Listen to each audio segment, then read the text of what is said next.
because we're family. There had never been a day when those words sounded so hollow and cruel. My name is Candace. Until today, I was about to experience the most radiant moment of my life.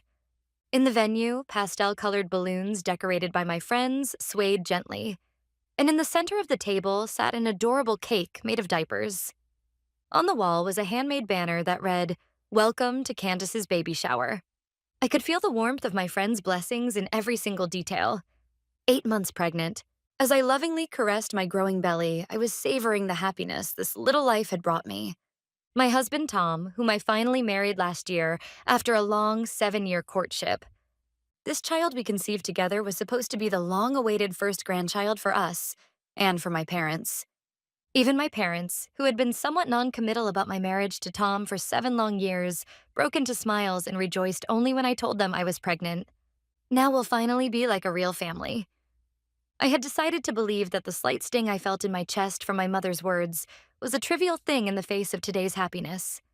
My friends gathered one after another, gently touching my swollen belly and smiling, "Have a healthy baby." "Thank you. I'm so happy." While expressing my heartfelt gratitude, my eyes kept darting to the entrance. None of the guests of honor, my family, had arrived yet. The party was supposed to have started 10 minutes ago. Sensing my worry, my best friend, Lucy, said cheerfully, "The traffic is probably just bad.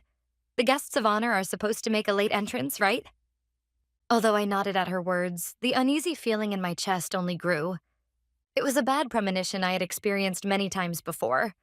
At the most important moments of my life, I had always been left alone. As if to shake off such an ominous thought, I took a sip of water. It was at that very moment that the smartphone in my pocket vibrated. Displayed on the screen was a message from my mother. Just as I was about to breathe a sigh of relief, unbelievable words jumped out at me. "I'm sorry, Candace. Doris said she has something she needs to talk about urgently, so we're on our way to her house now. We can do your party another time, right? You understand, don't you? We're family." What was she saying? My mind went blank. It was my and my baby's once-in-a-lifetime baby shower, and she said we can do it another time? My fingers trembled, and I desperately tried not to drop my phone when a call came in from my husband, Tom.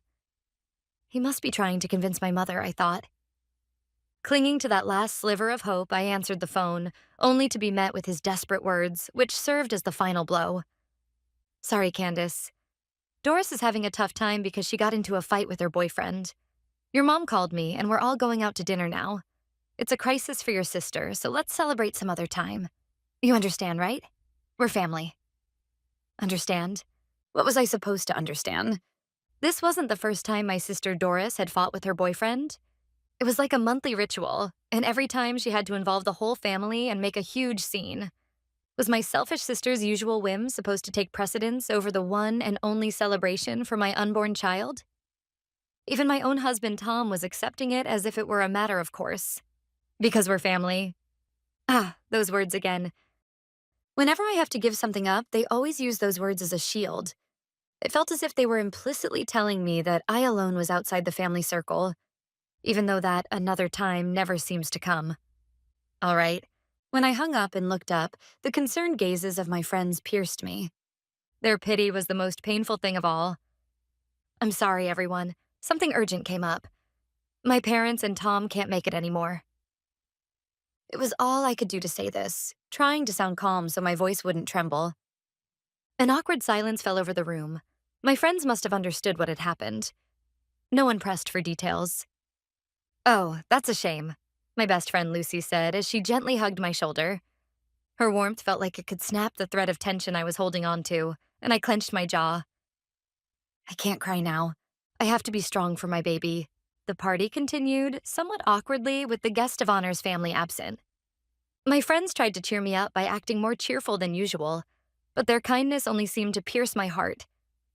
I forced myself to enjoy the party, trying to ward off the growing emptiness of wondering why my real family wasn't there. I thought that in itself would be my revenge on them. Thanks to my friends, the party was a great success. However, memories from my childhood came flooding back. My 8th birthday. On that day, too, I was opening my presents alone.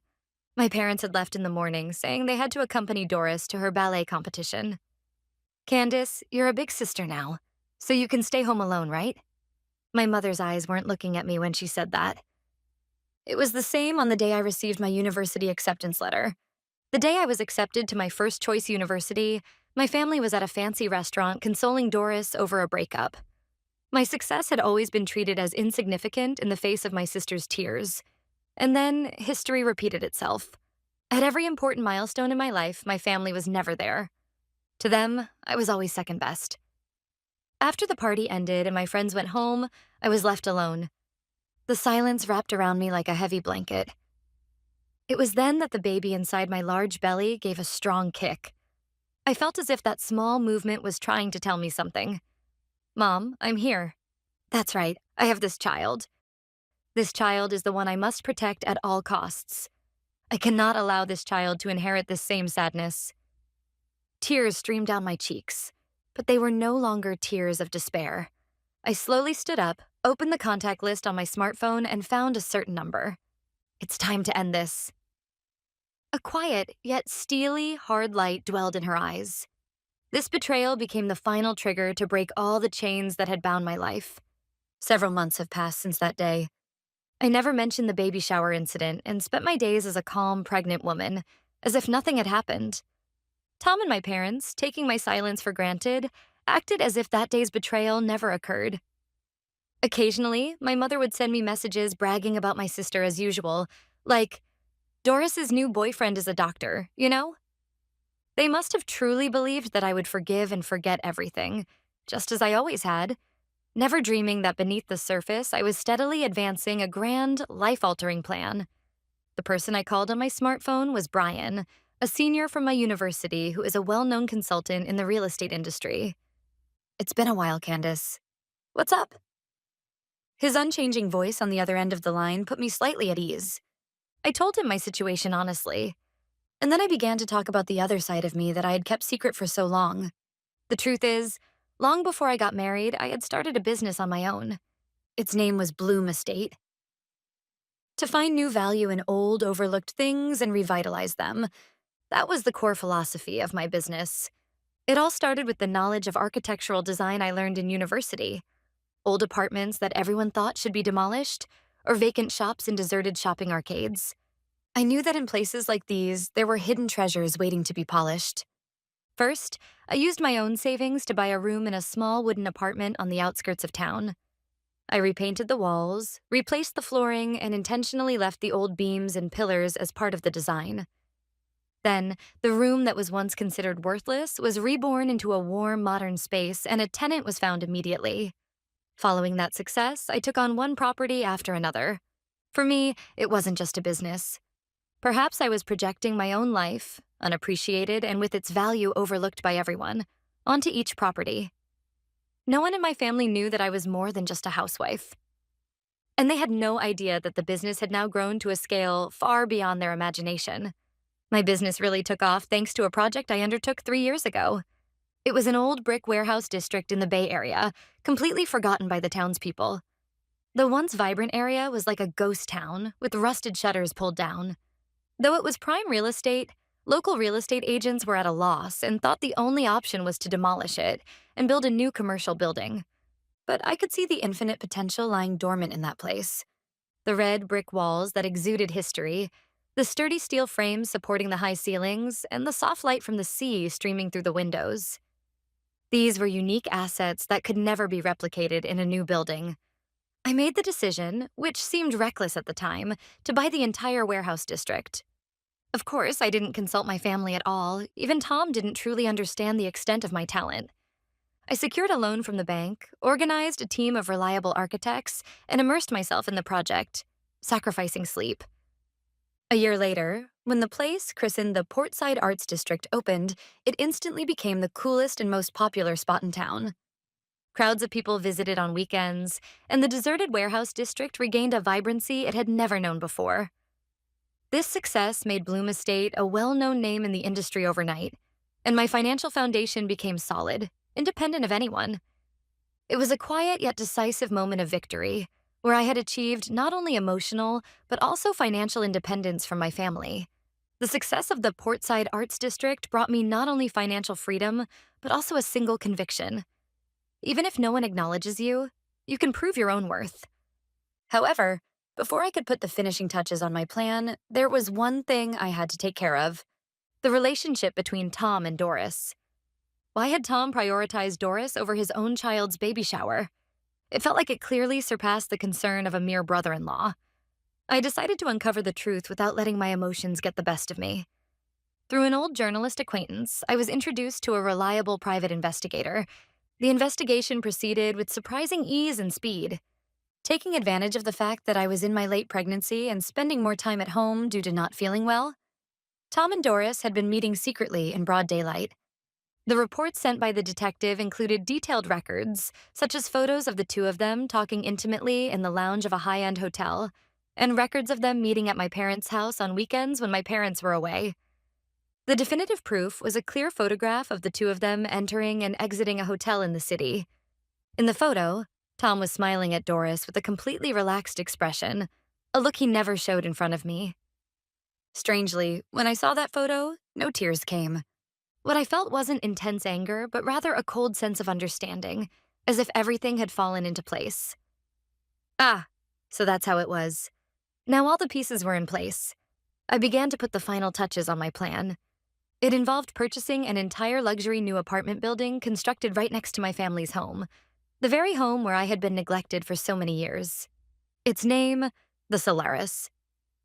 This was no longer a simple real estate investment. It was a powerful declaration of my intent to overturn the values of those who had lived under a false sun and to show them the light of a new sun, rising with my own power. The purchase process went extremely smoothly, thanks in part to the help of my consultant, Brian.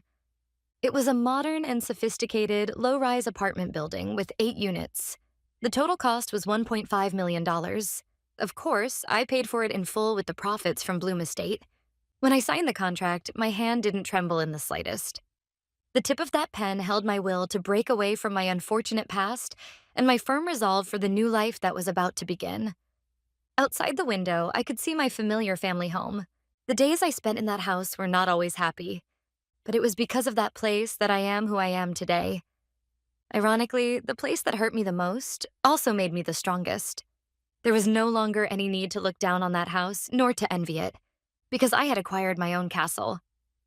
A few days later, after confirming that all the procedures were complete, I moved on to the next stage of my plan. A quiet signal fire announcing the beginning of the reversal. I went to the Solaris and took a photo in front of its beautiful glass-walled entrance. My own figure, gently supporting my large belly, smiling serenely. To anyone looking, I would have appeared to be nothing more than a happy, pregnant woman awaiting the birth of a new life. I posted that photo to my Facebook account. The caption I added was very brief. The beginning of a new challenge. I hope to nurture the future together with this beautiful place. I intentionally didn't write "I bought this." However, the post was clearly geotagged with the location of the Solaris. It was a cleverly laid trap that my family, especially my sister Doris, who never misses a social media check, would never overlook. The moment I tapped the post button, my heart was strangely calm. The calm before the storm. All that was left was to wait for the prey to fall into the trap. It was only an hour after I posted on Facebook. My quiet smartphone began to buzz with notifications, one after another as if it were screaming. The first to react was, as expected, my sister Doris. "What is this all about?" A short sentence, a blatant mix of surprise and jealousy, was written in the comments section. That was the start, and my post seemed to spread like wildfire among my relatives. And then, finally, a call came from that person. It was from my mother, who had been completely ignoring me since the day of the baby shower. However, it wasn't a phone call, but an email written in excruciatingly polite language. "Isn't that amazing, Candace? Is it true that you've become the new owner of the Solaris?" I had no idea. "How wonderful. We absolutely must celebrate. We'll all come over to see you tonight for a huge celebration party." The multiple exclamation points dancing across the text spoke volumes of my mother's excitement and ulterior motives. Even though I hadn't written a single word about buying the apartment, she had interpreted it as a matter of fact. The same person who had been so indifferent to me now wanted to celebrate with the whole family. The speed of her transformation was so absurd it almost made me laugh. Soon after, a frantic phone call came from my husband, Tom. Candace, what the hell is going on? I saw your Facebook post. Did the Solaris become ours? This is incredible. You should have told me. Our future is secure now. In his breathless tirade, there wasn't a hint of concern for me. There was only the desire of a shallow man, ecstatic about his unexpected good fortune. Our future. He spoke of my success as if it were naturally his own. He couldn't even begin to imagine the effort and loneliness I had endured to build this fortune. Yes, that's right. I wanted to surprise you, I answered calmly, my tone of voice unchanged. Their ugly greed was unfolding exactly according to my plan. I was quietly and coldly certain of it. As I bathed in their false words of celebration, I silently sounded the bell for their judgment in my heart. Of course, Mom. Let's all celebrate. I've already told Tom. I'll be waiting in the penthouse of the Solaris.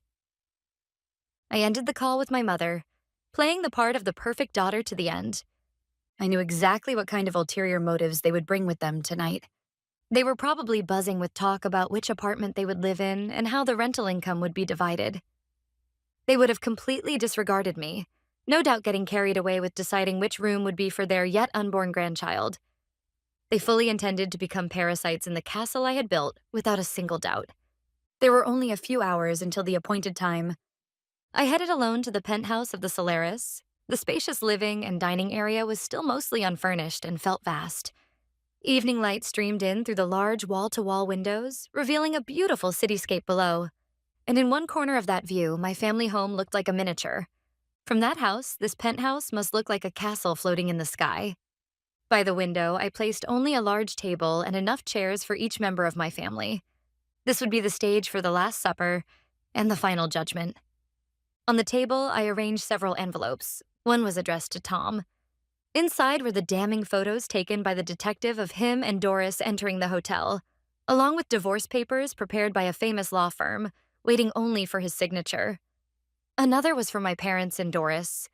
It contained a list that dispassionately chronicled the many wrongs they had done to me, complete with dates, and a legally binding document declaring my refusal to provide any future financial assistance or to have any further involvement with them. Everything was ready. The intercom buzzed a little after the appointed time. Displayed on the monitor were the smiling faces of my family. They were dreaming of the sweet life that was about to begin, not suspecting a thing. I stood up slowly, took a single deep breath, and quietly unlocked the entrance. Now, let the final act begin. I will be the one to bring this farce to an end. The moment they stepped into the penthouse, my family let out cries of joy. This is amazing, Candace. It's just like a hotel suite, my mother shouted, her heels clicking on the marble floor as she explored the room. The top floor should obviously be for us, the family. It gets the best sun. Doris immediately followed up. My room absolutely has to be the corner one facing south. It has a balcony, right? As for Tom, he crossed his arms with the air of a father and gazing out the window muttered pretentiously, not bad. This would be a perfectly good environment to raise a child in. My existence was completely absent from their conversation. There was not a shred of respect for the master who had built this castle. As if it were their natural right, they spoke of my property as their own and had already begun to divide it. At the sight of their shamelessness, my heart became perfectly calm. Having finished their inspection of the room to their satisfaction, they finally took their seats at the table. So, Candace, my father said, speaking to me for the first time. How much did it cost? Quite something. His eyes, rather than praising me, held a vulgar glint as if he were sizing me up. I could feel their greed reach its peak. Now, without a word, I stood up and quietly slid the envelopes I had prepared across the table, one in front of each person. What's this? Tom asked, picking up the envelope with a suspicious look. But the moment he saw its contents, the color drained from his face. What is this? What kind of sick joke is this? He stammered, his voice trembling. Spread before him were the photos of him and Doris intimately entering the hotel. And then I delivered my final verdict. That's no joke, Tom. Those are the divorce papers to end our relationship. There is no longer a place for you here. Next, I turned to my stunned parents and Doris and stated coldly, and as of today, I am cutting all ties with you as a family. You didn't come here today to celebrate with me. You came here to be parasites, to leech off this apartment and my wealth, didn't you? What are you talking about, Candace? Have you lost your mind? My father yelled, jumping to his feet. But I didn't back down an inch. Who's the one who's lost their mind? You, who have trampled on goodwill and betrayed me time and time again, have no right to call yourselves family. I calmly pressed the call button on my phone to the security guards I had arranged in advance. I watched, expressionless, the ugly scene of my family becoming hysterical and hurling insults. The sight of them being dragged out of the penthouse, each arm held by a security guard, was like a scene from a low-budget comedy. You'll regret this, Candace. Don't you dare think you can get away with this. The final curses they screamed were completely cut off as the heavy door swung shut. At last, silence fell upon the room where I stood alone. It was the moment the heavy chains that had bound my heart for so long were finally broken. As if to celebrate, the baby in my belly gave another gentle kick. Feeling that warm movement, I smiled peacefully, my expression bright and clear. Months and years passed. On that day, in that place, I took the first step of my new life. The divorce from Tom was finalized without any issues, thanks to the ironclad evidence. Our son, who was born soon after, was placed in my custody. I named him Luke, with the hope that he would grow up to be as bright as the sun. The penthouse of the Solaris is now a warm home, filled with the sound of Luke's laughter. Word has it that the lives of my former family, having completely lost their financial support, have changed drastically.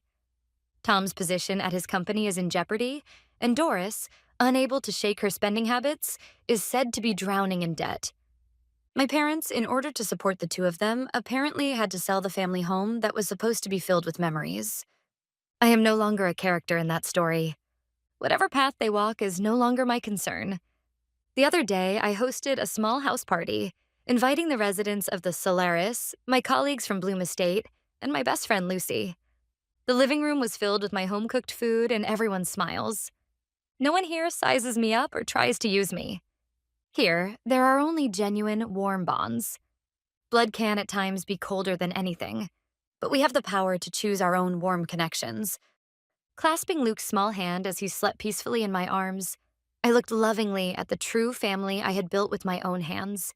Beyond the past I had overcome, a future this bright had been waiting for me all along.